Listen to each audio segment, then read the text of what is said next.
Hello दोस्तों, स्वागत है आपका सरस्वती इंस्टीट्यूट में।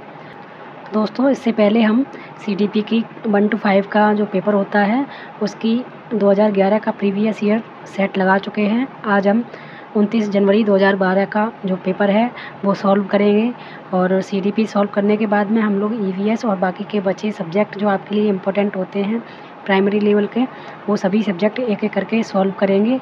और अगर आपने हमारी पहली वीडियो नहीं देखी है तो आप वो देख लीजिएगा। प्लेलिस्ट मैंने बना दी है, प्लेलिस्ट में आपको दिख जाएंगी सारी वीडियो।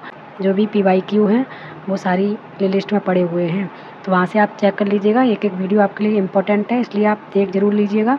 आपको जो भी PDF वगैरह होती हैं, जो भी आपके लिए इम्पोर्टेंट चीज़ें होती हैं, वो हमारे टेलीग्राम चैनल सरस्वती इंस्टीट्यूट पे मिल जाता है। तो आप हमारा टेलीग्राम चैनल ज्वाइन कर लीजिएगा, वहाँ पर आपको PDF मिलती रहती हैं।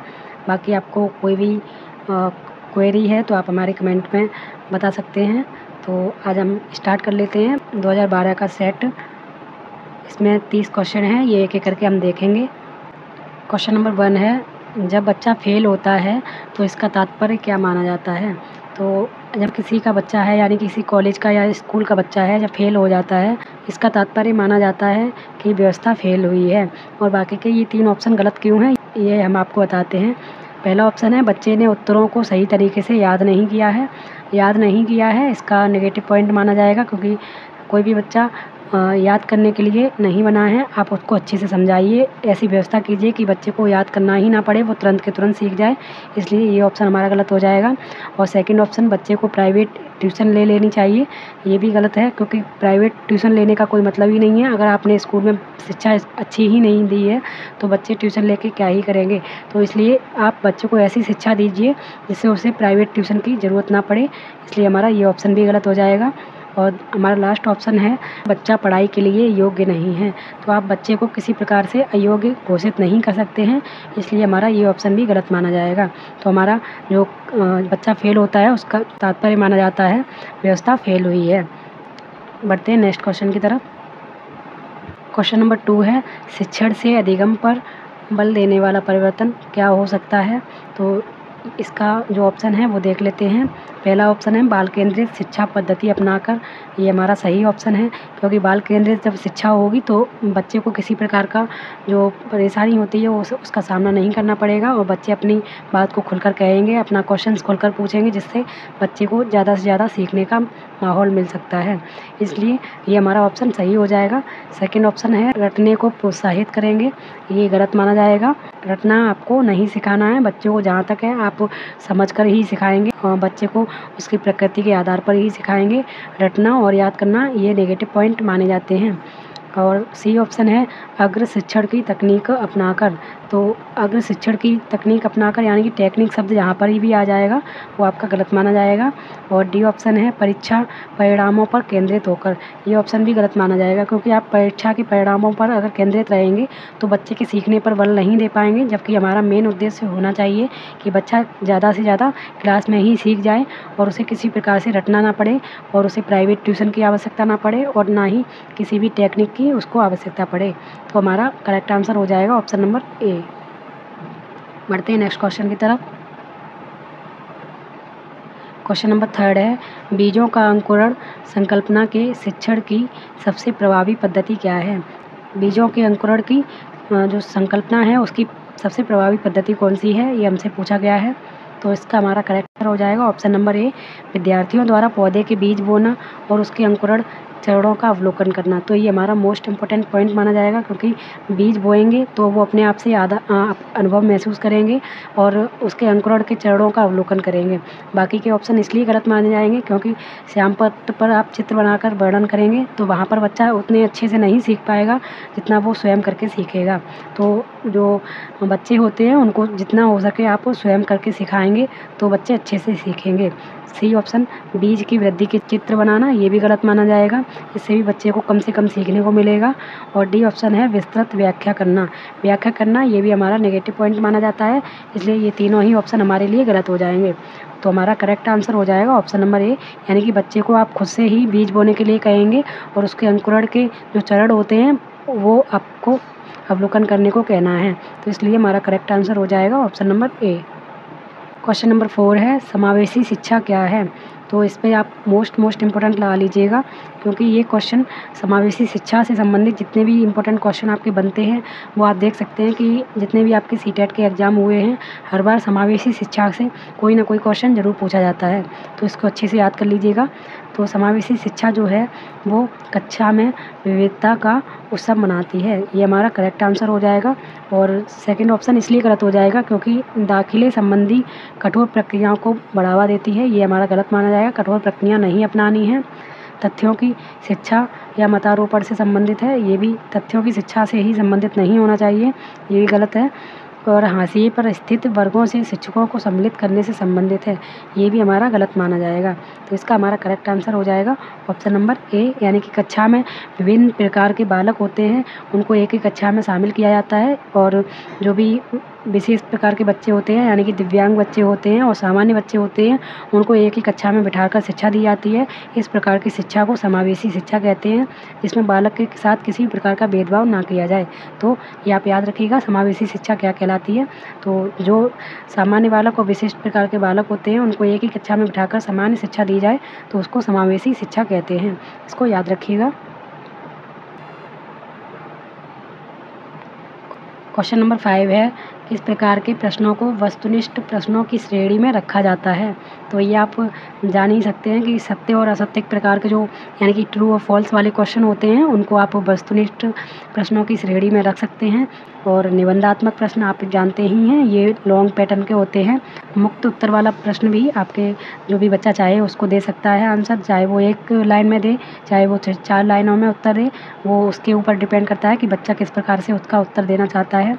लघु उत्तरात्मक प्रश्न ये भी आपके वस्तुनिष्ठ की श्रेणी में नहीं आएंगे, तो हमारा इसका करेक्ट आंसर हो जाएगा ऑप्शन नंबर सी। सत्य या असत्य प्रकार के जो प्रश्न होते हैं यानी कि ट्रू फॉल्स वाले क्वेश्चन होते हैं वो आपके वस्तुनिष्ठ प्रश्नों की श्रेणी में रखे जाते हैं। क्वेश्चन नंबर 6 है, निम्नलिखित में से कौन सी प्रगतिशील शिक्षा की विशेषता है।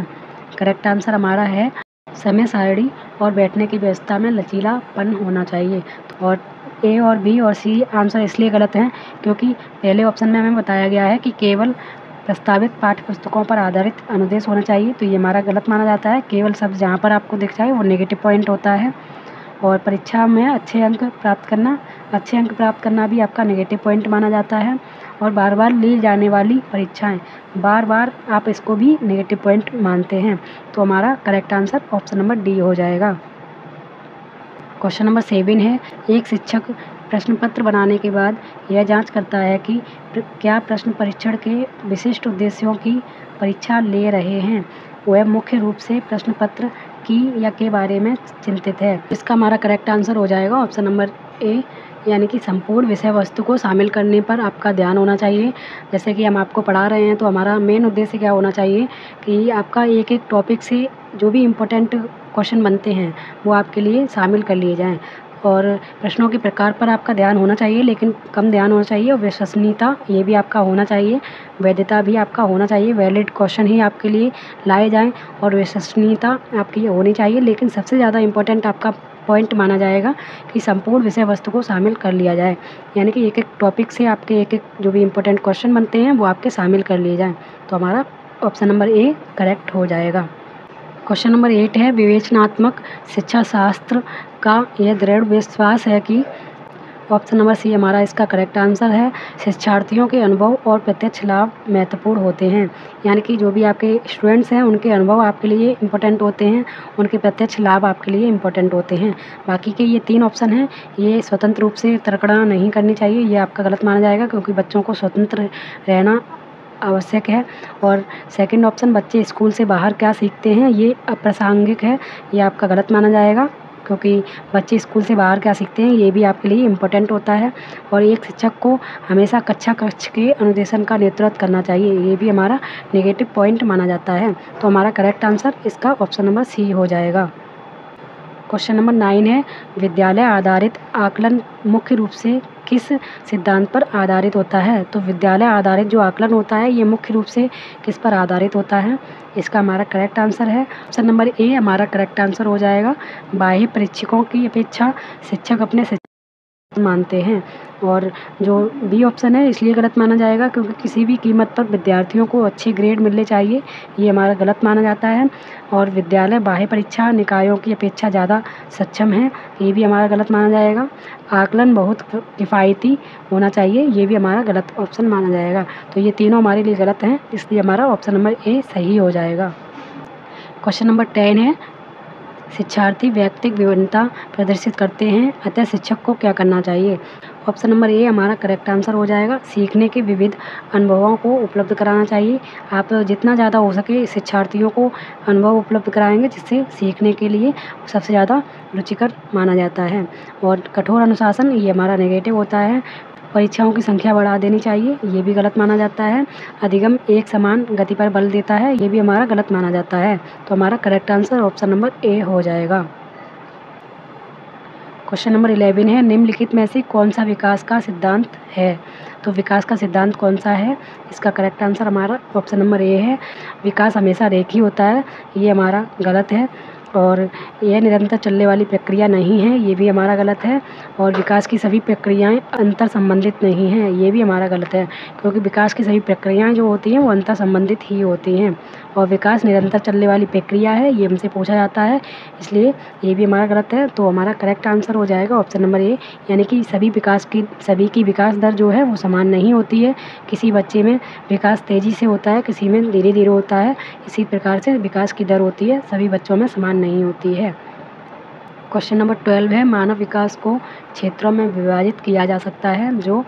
तो इसका हमारा करेक्ट आंसर है ऑप्शन नंबर ए, मानव विकास को शारीरिक, संज्ञानात्मक, संवेगात्मक और सामाजिक क्षेत्रों में विभाजित किया जा सकता है। बाकी के ये चारों भी ठीक हैं, लेकिन इसमें आध्यात्मिक दिया गया है, ये गलत माना जाएगा। और इसमें हमारा जो मनोवैज्ञानिक है ये गलत माना जाएगा, और इसमें भी आध्यात्मिक है, ये भी गलत माना जाएगा। तो इस तरह से हमारा ऑप्शन नंबर ए करेक्ट है। शारीरिक, संज्ञानात्मक, संवेगात्मक और सामाजिक विकास होता है। एक शिक्षिका पाठ्यवस्तु और फल सब्जियों के कुछ चित्रों का प्रयोग करती है और अपने विद्यार्थियों से चर्चा करती है। विद्यार्थी इस जानकारी को अपने पूर्व ज्ञान से जोड़ते हैं और पोषण की संकल्पना को सीखते हैं। यह उपागम किस पर आधारित है। तो इसका हमारा करेक्ट आंसर हो जाएगा, ये उपागम ज्ञान के निर्माण पर आधारित है। यानी कि जो एक शिक्षिका है वो पहले फल सब्जियों के कुछ चित्रों का प्रयोग करती है, उसके बाद में अपने विद्यार्थियों से चर्चा करती है, फिर विद्यार्थी जो है अपने पूर्व ज्ञान के आधार पर उसकी संकल्पना को सीखते हैं। तो ये हमारा ज्ञान के निर्माण पर आधारित होता है।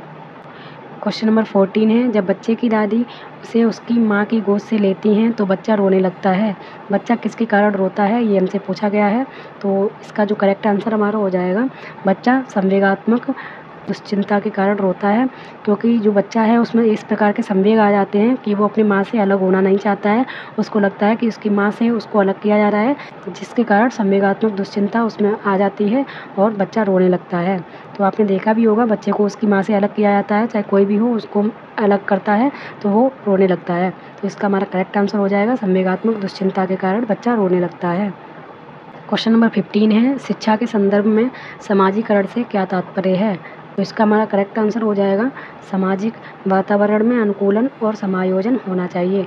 ये हमारे लिए इम्पोर्टेंट होता है। अनुकूलन और समायोजन जो है ये आपका वातावरण में होना आवश्यक होता है, इसलिए समाजीकरण का जो मेन पॉइंट होते हैं वो अनुकूलन और समायोजन ही होते हैं।